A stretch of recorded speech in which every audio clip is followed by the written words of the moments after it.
Mga Lods, magandang araw sa inyo.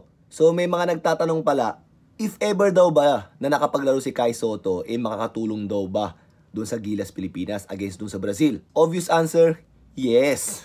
Oo naman, Lods. Hindi na dapat inaano yan. Pero actually, Lods, syempre, mas maganda ipaliwanag ko sa inyo kung paano nga ba siya makakatulong. So, mostly sa offense ko ipapaliwanag kasi yun naman talaga yung naging problema natin. Noong third quarter, pumasok ang second half, mga 5 minutes yata, around 5 minutes, 0 points tayo. So, ibig sabihin, na-stop nila yung triangle offense natin. And pinaliwanag ko sa unang video ko yan. Okay, so gagawin kong part 2 to. Sa unang video ko, pinaliwanag ko yan na kinukuha kasi nila ng mataas yung triangle offense natin. So, wala sa tamang position yung triangle offense natin. Kaya hindi natin ma-execute ng tama. So, mag-review tayo ng konti sa board. Tsaka ako ipapaliwanag paano nga ba makakatulong si Kai Sotto. So, ayan, Lods. Kagaya ng sinabi ko sa inyo, Lods, ganito ang triangle offense. Nandito yung merong corner, merong post, may pinch post, may top, pagkatapos merong wing, which is dito nagsisimula yung bola. So, anong nangyayari nung binabantayan tayo ng Brazil ay umaangat tayo dito dahil bakit? Kasi nga mahaba nga sila. So, ngayon, pag umaangat tayo dito, yung threat nababaliwala. Isipin nyo, Lods, kung ipapasa dito, mag-weak side action tayo, napakataas ng pick and roll. Tingin nyo, yung depensa nila dito is mahihirapan. Hindi, kasi wala tayo sa shooting area. So, yun yung nagiging problema natin pag pinipick up tayo na mataas. And also, kahit na ibababa natin yan, ang nagiging problema natin, minsan hindi makatanggap ng maayos dito talaga sa pwesto dito sa malalim si Junmar. Okay? Ito naman, pagkukuha si Brownlee rito, minsan dito na siya nakakatanggap. Kasi kaya siyang i-deny. Okay? Kasi yung height naman hindi nagkakalayo. So ngayon, kung ipapasok natin si Kai Sotto, if ever, kunwari mga Lods, if ever, na ibaba dito, si Kai Sotto kasi, kunwari dito, kaya niyang kunin dito yan. Bakit? Dahil sa height. Kahit na anong deny mo dyan, itataas lang yung kamay niya, pwedeng ilab pa siya, makukuha yan. If ever naman na mag-overplay sila dahil matangkad, usually pagka matangkad, ang basic rules ng defense yan, overplay. So pag in-overplay yan at susubukan mong humelt dito, okay? Kunwari dito, yan, mataas, susubukan mong humelt, makakababa na si Junmar ng konti dito, kailangan niya ng gumanyan. So makakatanggap na tayo ng sa tamang pwesto, which is ma-execute natin ang mas maayos yung triangle offense. Yun yung Kai Sotto effect. If ever man, talagang sinugal nila to, pag naipasa yan dito, okay? Makakababa to. Pag ito nag-drop down, kayang ipasa ni Kai Sotto yan.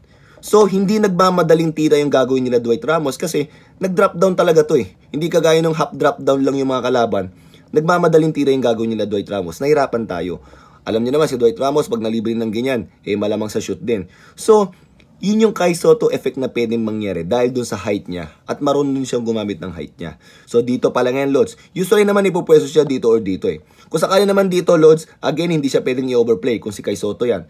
Kasi, Lods, 7-footer yun eh. Ibibigay lang yan dyan, magiging madali lahat sa kanya. So ano mangyayari dito, Lods? Ang mangyayari dyan, dito siya. Okay? So ngayon, pipilitin ni Kai na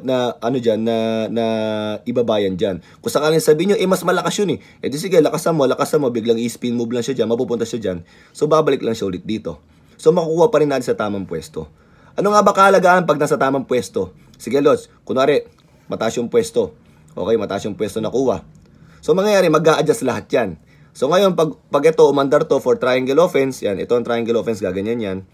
May mangyayaring action dito. So, dito tayo ngayon. So, i-hand off ni Kai Sotto yan dito. So, medyo mataas, Lods. Alam mo yun, medyo mataas. So, mas madali silang makaka-help.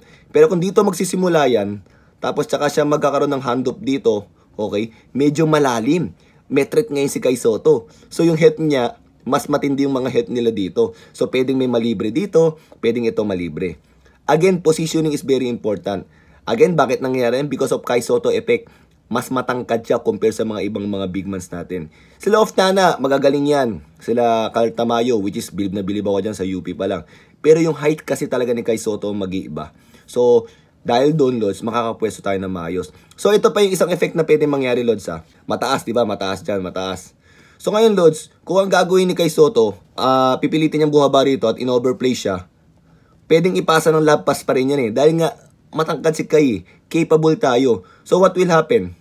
Gaganto pa rin yan. So ngayon, kung magkakaroon ng magandang pasa dyan, ang gagawin ng bantay nito medyo bababayan. Bakit? Para medyo protektahan yung pasa. Makakababa na tayo dito. So mga Lods, simple lang yan sa paningin, pero actually napakalaking effect talaga yan. Yung entry pass na pwede natin gawin kay Kai Sotto, hindi natin pwedeng magawa sa mga ibang players kasi. Yun yung isa sa effect ni Kai Sotto. So dahil dun, may execute natin na mas maayos yung play. So kung pag-uusapan naman natin defense loads, syempre, iba pa rin ang mas matangkad sa defense. Agile din naman si Kai Sotto, kaya niyang gumalaw. Again, height is might. And Kai Sotto will always be an NBA prospect. So sana, alam niyo naman, yung Pilipino medyo minsan late mag-mature yung katawan. Sana pag nag-mature pa na nag-mature yung katawan ni Kai Sotto, mag-NBA siya. And siya yung full homegrown Pilipino talaga na makapag-NBA. So mga lods, sana meron kayo natutunan sa simpleng video na to. And yun lang. Thank you!